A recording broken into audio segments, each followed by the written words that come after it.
नानक कौन है? न धन है, न पद है, न कोई साम्राज्य है, लेकिन कितने सम्राट फीके पड़ गए और नानक उसकी सुरति के कारण बहुमूल्य हो गए। सम्राट आते जाते रहेंगे, नानक टिकेंगे। पद प्रतिष्ठाएं बनेंगी और मिटेंगी, नानक का मिटना मुश्किल है। क्योंकि जिसने उसका सहारा ले लिया, जो कभी नहीं मिटता, उसका मिटना असंभव हो जाता है। तुम एक छोटी कीड़ी भी बने रहो तो कोई हर्जा नहीं, बस उसकी याद ना भूले। तुम बड़े सम्राट होने के पागलपन में मत पड़ना, क्योंकि अक्सर ऐसा होता है कि जितना तुम बाहर का धन इकट्ठा करते हो, उतनी ही उसकी याद भूलती है। क्योंकि बाहर का धन इकट्ठा करने में भी उसको भूलना जरूरी है। तुम उसे याद रखोगे तो बाहर का धन तुम इकट्ठा कैसे करोगे? बाहर का धन मिट्टी मालूम पड़ेगा। मिट्टी को कोई इकट्ठा करता है जिसके पास उसकी याद है। वह बाहर की प्रतिष्ठा की चिंता ही ना करेगा, क्योंकि उसमें कुछ सार ही नहीं है। जैसे छोटे बच्चे कंकड़ पत्थर इकट्ठा करते हैं, तुम उनसे कहते हो, क्या पागलपन कर रहे हो? फेंको, ये सब कंकड़ पत्थर हैं।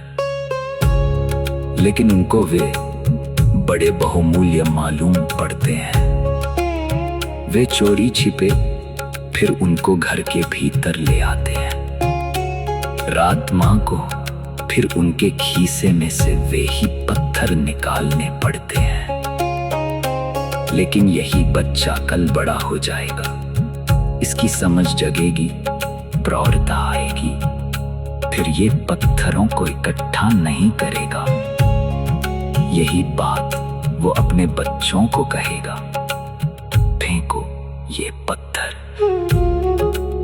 संसार में तुम जो इकट्ठा कर रहे हो, वो तभी तक बहुमूल्य है जब तक सुरती की समझ नहीं जगी।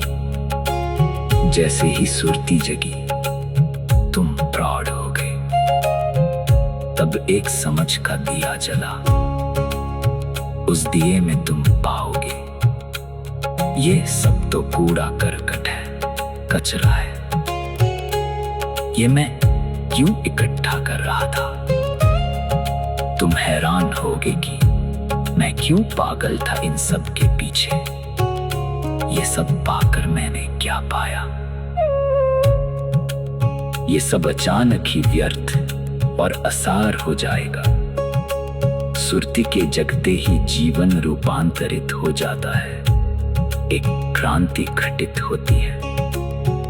पुराना तुम्हारा जो व्यक्तित्व था वो मर जाता है, नए का जन्म होता है। इस नए के जन्म की तलाश ही धर्म है। इसको तुम सोचना, इसको तुम मनन करना, इसको तुम विचारमा के तुम्हारे भीतर कहीं भी सुरती के लिए थोड़ी सी कोई जगह है, कोई कोना। तुम्हारे भीतर कोई मंदिर है जहां सुरती गूंजती है। तुम्हारे भीतर सुरती का सुर चलता है। तुम्हें उसकी याद बनी रहती है, या तुम भूल जाते हो, या तुम उसे याद ही नहीं करते। इसका अगर तुम विचार भी करने लगे, इस पर अगर तुम सोचने भी लगे, तो ये सोचना और विचारना भी उसकी सुरती बनने में कारण हो जाएगा। क्योंकि जैसे जैसे तुम विचारोगे, आखिर तुम उसी को विचारोगे। जैसे जैसे तुम याद करोगे, उसी की याद करोगे। तुम ये भी अगर सोचोगे कि मुझ में उसकी याद नहीं है, तो भी उसकी याद आएगी। और ये याद आती रहे, धीरे धीरे तुम्हारे भीतर ये चोट पड़ती रहे, तो निशान गहरा बन जाता है और पत्थर पर भी निशान बन जाते हैं। तो ये तो हृदय है, इस पर तो निशान बन ही जाएगा। कबीर में कहा है, रसरी आवत जात है, सिल पर पड़त निशान। रस्सी भी आती जाती है, कुएं की सिल पर तो निशान बन जाता है। तो सुरती की रस्सी अगर तुम्हारे हृदय पर आती जाती रहेगी, तो पत्थर पर निशान बन जाते हैं। हृदय पर क्यों ना बनेगा, हृदय पर भी निशान बन जाएंगे।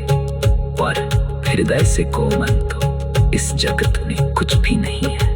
बस चाहिए इतना कि सुरती की रस्सी आती जाती रहे। नानक कहते हैं, एक ही धन है और वो है उसकी याद, और एक ही निर्धनता है और वो है उसका विस्मरण।